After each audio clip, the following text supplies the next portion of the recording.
Hello and welcome to the next video. In this video we're going to be talking about ventricular rhythms, and it's the last of the rhythms that we're going to be talking about. There's going to be two more videos after this, which are the final videos, but this is the last of all the rhythms. And then we also have a AV block video, I believe, as well, so 3 videos actually. But yeah, so let's just jump right into this. We should already, there's no need for review just because we've gone over that in the other videos and we know everything we should know by this point. So this is what we're going to discuss in this video. We're going to talk about ventricular fibrillation, or Vfib as it's called. We're going to talk about ventricular tachycardia, also called VTEC. We're going to talk about Torsades de Pointe, I think is how you say it. Everyone just calls it Torsades, and I do that too because I'm not sure how to say the whole thing. And then premature ventricular complexes, or PVCs. And finally, idioventricular rhythms, or idioventricular. So first one is Vfib. With Vfib, there are no discernible P waves, or waves in general, no discernible rate, and there can be coarse Vfib or fine Vfib. So I'll draw each of those. This is what coarse Vfib would look like.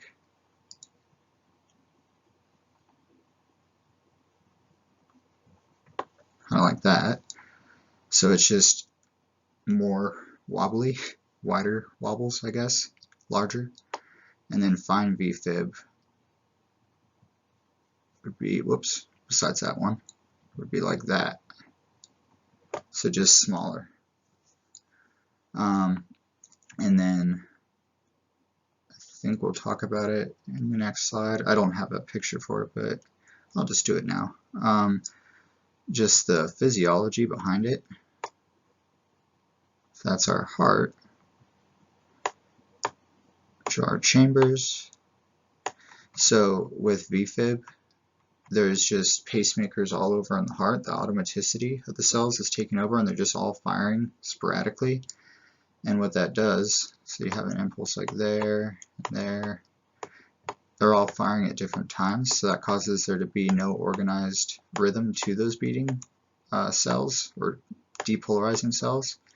So that causes the ventricles to fibrillate, which is basically a fancy word for quiver almost. So the ventricles are doing this, and therefore blood isn't circulating, so it's a cardiac arrest rhythm, so you won't feel any pulses.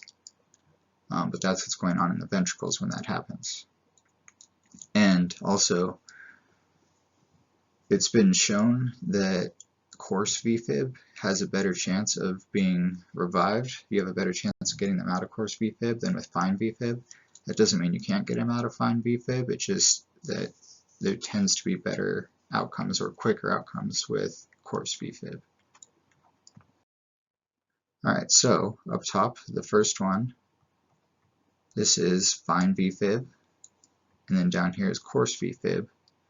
So again, no discernible waves like in the coarse one down here. You could try and count them out, but there's really no way because, for instance, like this one right here, do you know if that's a beat and that's a beat, or if this is just one? Same with pretty much all the rest of them. You can't really tell whether there's like 2 like here, or whether it's just 1 like that. So there's no way of knowing, so there's no rate. And Vfib is just how we'd refer to it. Down here's the dynamic view of that. So that's also coarse Vfib.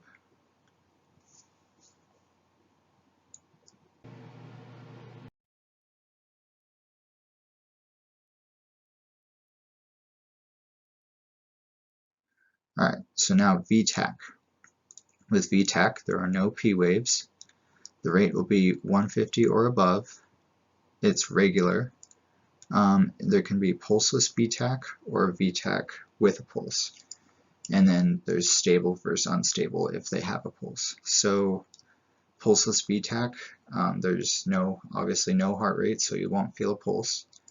And the reason for pulseless versus VTEC with a pulse is that what's happening is there's a pacemaker firing in the heart, or in the ventricles specifically, and it's firing so fast like this that if we remember the blood flow through the heart, how the blood comes down into the ventricles and then gets pumped out, well, if it's doing this really fast, the blood coming down in, it can't get in there to fill the ventricles, so therefore blood doesn't circulate, and that's cardiac arrest.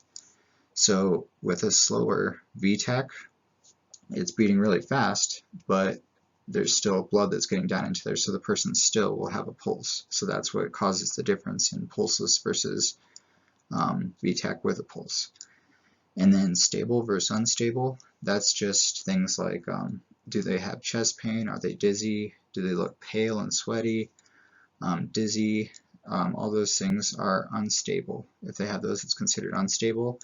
If they seem like perfectly fine, they're like, yeah, maybe they say like, oh, I just feel like I have a racing heart, but they're not pale or sweaty and they don't feel like they're going to pass out or anything like that, and they seem otherwise fine, that would be stable VTEC. And you don't really need to know that for interpretation, that's more just for interventions, like at the paramedic level. So this is a pretty characteristic morphology for VTEC. This little upwards thing like that, and then it kind of has that little shelf, you could call it, and then it goes down. But it doesn't always have to look like that. Sometimes it'll just look like that, except all the same size. So there are some people, well, I should say some books and some people that will refer to ones like the one I'm drawing now as V-flutter. I don't really understand that term, just because it's, I mean, what's the difference really in the end? I'm sure maybe there is one, but I've never heard anyone actually refer to something as V-flutter, and I've seen it in not every book even, so we're just going to call it VTEC if it is a wide complex rhythm that's fast. So just know that that is a thing that technically exists, but I don't think many people use that term. And this is the dynamic cardiology. So nothing too crazy there, just kind of what we'd expect.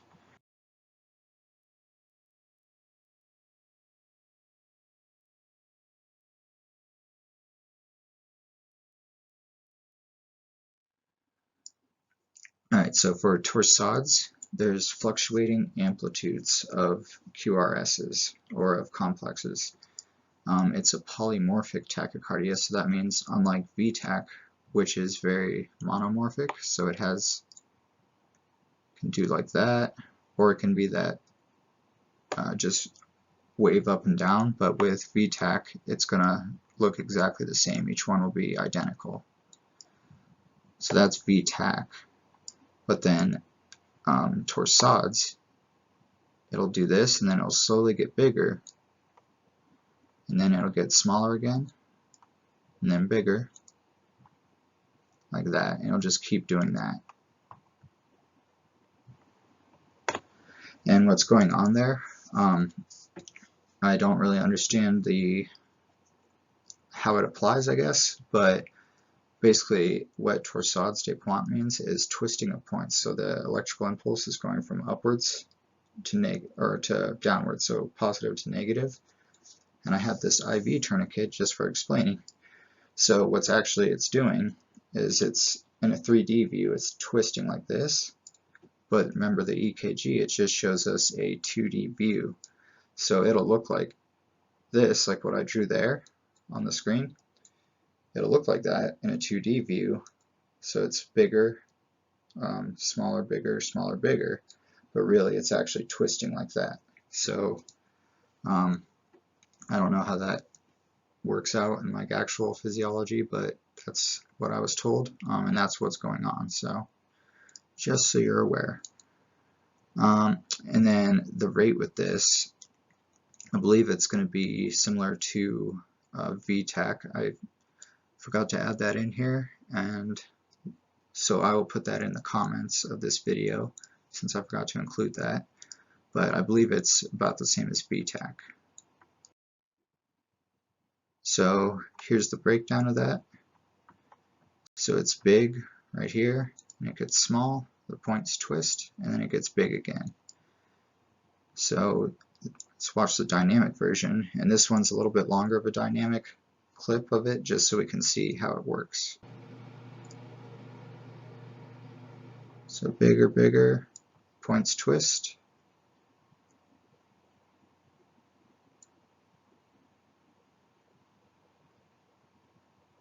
Like so.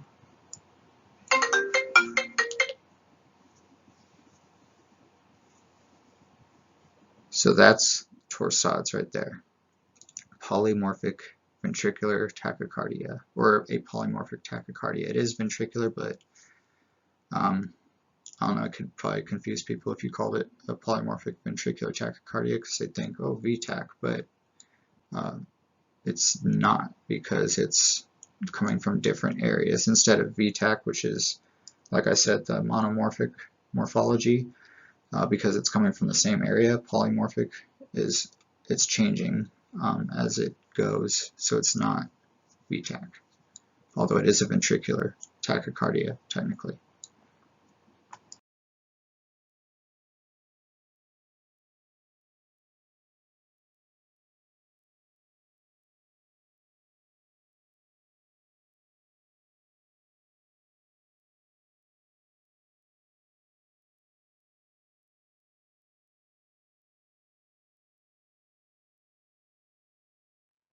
So premature ventricular complexes, PVCs, they're not a rhythm of their own, it's an ectopic beat, just like PJCs or PACs, and they originate in the ventricle, so it requires you to identify the underlying rhythm and then identify the presence of PVCs. So there's different underlying morphology, which is basically what I was just saying, but it just depends on what the other underlying rhythm is, on how that is. But usually with PVCs, the way you can identify them is it's obviously an ectopic beat, because it'll come kind of early in the expected intervals, but it'll be a wide, complex, very abnormal looking thing that doesn't look like the rest of the rhythm. So here, right there, we have a PVC, and right there we have one. So the underlying rhythm is sinus, because we have that nice upright, round, symmetrical P wave. But then we just have these PVCs once every 1, 2, 3, 4 beats possibly. We don't know that because we can't see a longer version of this strip. So I'll just point them out. PVC.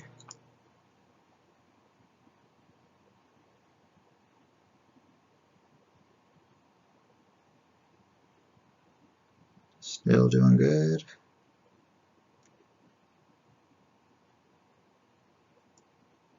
Still doing good. Oh, PVC. So see, they're pretty easy to spot when you do see them, and they won't have P waves because they're ventricular. Now, there's one over there you can't really see.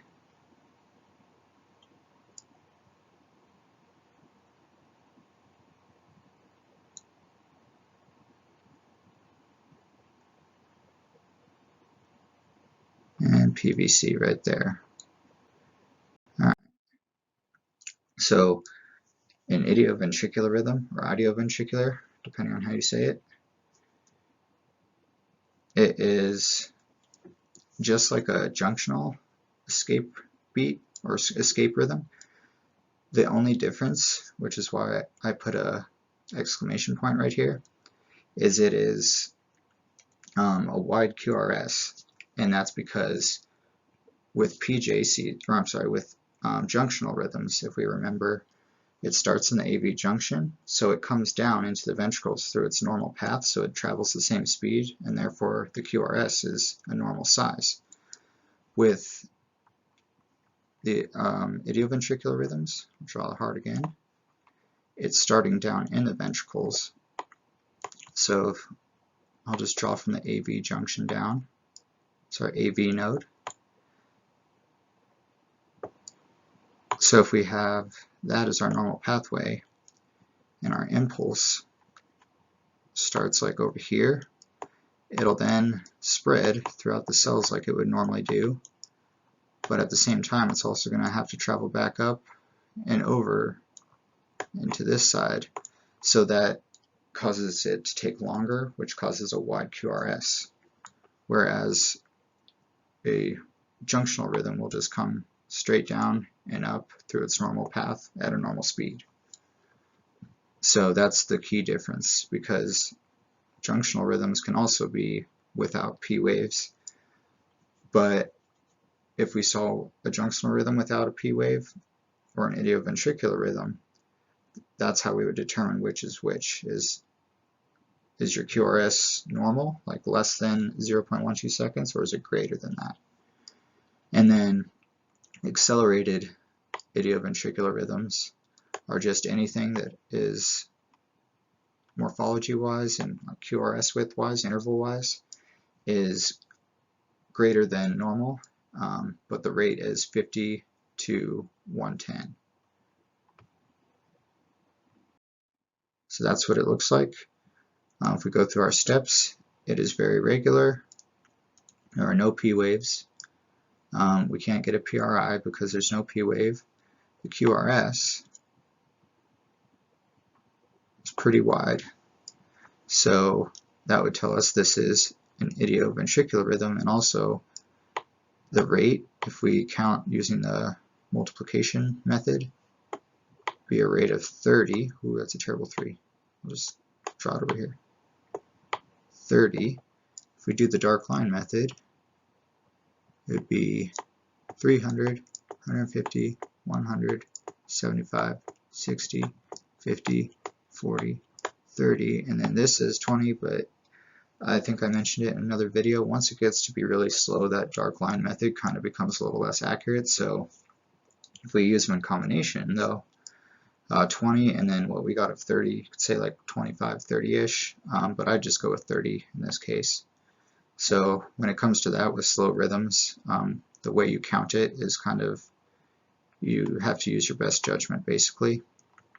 And also the monitor, it'll tell you the rate, so just do the multiplication method and then look at the monitor and see if it's close to get the exact, because you only get like 30, 40, 50, whatever by doing the multiplication method. So you could use the monitor then to give you the actual number. So say it was actually 35, but we just saw 3 here. We know, okay, it's near 30 because we see 3 complexes. Then we look at the monitor, it says 35. Okay, 35. So it's just a way to confirm. So now final practice already. This first one, and we're going to use our steps for this. Is it regular? Yeah, pretty regular. Are there P waves? Nope, no P waves. So now our intervals, no PRI. Our QRS, it's kind of hard to say actually, and that's the thing about ventricular rhythms, is it can be kind of tricky, except for idioventricular, determining where the baseline is. Like it could be down here, or it could be this little notch up here. It's kind of hard to tell sometimes. So all we know though is no matter what, it's wide. So our QRS is going to be wide no matter what. So that's good enough for us. And then our rate on this, sorry, we should have done that sooner, but our rate is about just under like 300. So super fast. It's probably, this is not a rhythm with a pulse. This person is probably in cardiac arrest at that rate. So, but with all that information, we can name the rhythm. We have this tall, small, tall pattern. So this one would be Torsades.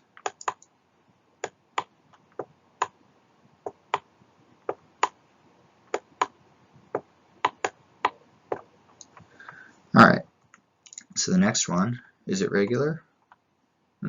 Maybe, maybe not, can't tell. What's the rate? Again, no idea to tell. We have no idea. Intervals, can't get them. So therefore, we can just go ahead and name this rhythm. This is going to be ventricular fibrillation, or Vfib.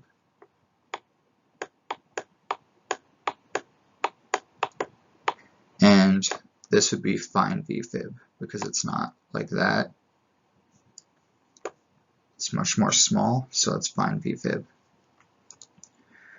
Alright, next one. Do we have a regular rate or regular rhythm?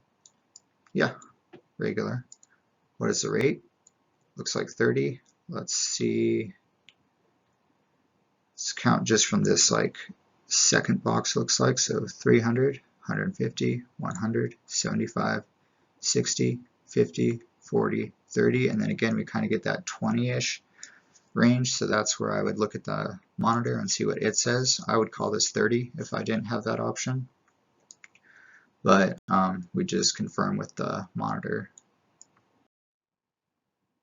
Oh, and if we didn't name that rhythm, which I don't think we did, but that was a idioventricular rhythm. Okay, so this one, is it regular? Yes. P waves? No. Intervals? No PRI. QRS is hard to tell, but it's wide, so we can call this ventricular tachycardia because it's all monomorphic, so nothing too different about each of these things. So this would be ventricular tachycardia. And if we were to just, let's see, either using these top ones or these ones, that would be our best bet of where the R wave is, because it will be one of those two most likely. So let's see here.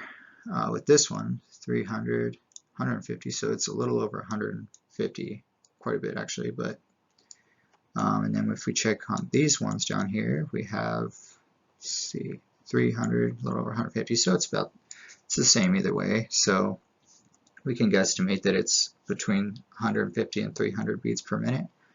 Look at your monitor to confirm that, but yes, this is VTEC. And it's probably pulseless VTEC because of how fast the rate is. Alright, so this, we don't know if it's regular, we don't know the rate, no P waves, we can't get intervals, so now we can name the rhythm. This is Vfib, or ventricular fibrillation, and this is coarse, unlike the first one we saw. This is coarse Vfib. Alright, now next one, is it regular? Yes and no. So it does look regular, but it's interrupted, so that kind of affects its regularity. So I know it's not regular, but technically the underlying rhythm, I would call that regular. Do we have P waves? Yes. So one before every QRS with no extra missing ones? Yes, and we don't count these ones, just the underlying rhythm. Are they upright, round, monomorphic?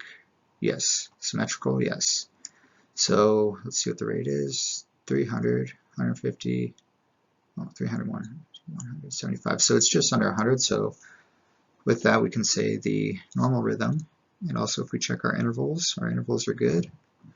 So that would be a normal sinus rhythm, but we do have ectopic beats, which these would be because they're, especially because they're in a different direction and they're wide, we know that's a premature ventricular complex, or a PVC. So that's what we would say. This is a normal sinus rhythm with PVCs. And that is it. So this video wasn't as bad. And maybe the next one will be a little bit shorter. I don't know. We'll have to see how it goes. And the one after will be probably a little bit longer just because it's going to be us practicing all these rhythms, so it's going to take a little bit longer. But yeah, that's it for ventricular rhythms, and I will put that rate for Torsades in the comments. Sorry I forgot that. And yeah, I'll see you on the next video, which will be just a conclusion video talking about the key concepts from all these videos and just kind of going over a few things that might be different depending on where you go to school or what book you read, all that stuff. And then after that we'll have a video for practicing all these, and that will be the end of the EMS Peers crash course for EKG. So thanks for watching, and I'll see you in the next video.